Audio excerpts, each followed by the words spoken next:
ఫిబ్రవరి 13 నుంచి మార్చి 14 వరకు సూర్యుడు కుంభరాశిలో ఉండటం వల్ల, రవి కుంభ సంక్రమణం వల్ల ద్వాదశ రాశులలో ఏ రాశుల వారికి అనుకూల ఫలితాలొస్తాయో, ఏ రాశుల వారికి వ్యతిరేక ఫలితాలొస్తాయో, అనుకూల ఫలితాలు రెట్టింపు చేసుకోవటానికి, వ్యతిరేక ఫలితాలు తగ్గింపజేసుకోవటానికి ద్వాదశ రాశుల వారు ఎలాంటి ప్రత్యేకమైన పరిహారాలు చేసుకోవాలో ఈ వీడియోలో మనం తెలుసుకుందాం.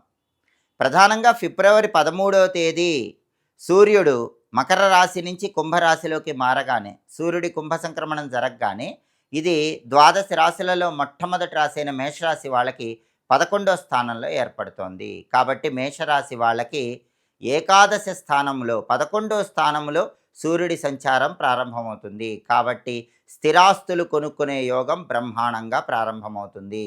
మేషరాశి వాళ్ళు ఎవరైనా భూములు, గృహాలు, స్థలాలు, పొలాలు, అపార్ట్మెంట్లు, ఇండిపెండెంట్ హౌసులు ఇలాంటివి కొనుక్కోవాలనుకుంటే స్థిరాస్తులు కొనుక్కునే యోగం ఫిబ్రవరి 13 నుంచి మార్చి 14 వరకు 11వ ఇంట్లో రవి సంచారం వల్ల అద్భుతంగా ఆ యోగం మేషరాశి వాళ్ళకు ఉంది.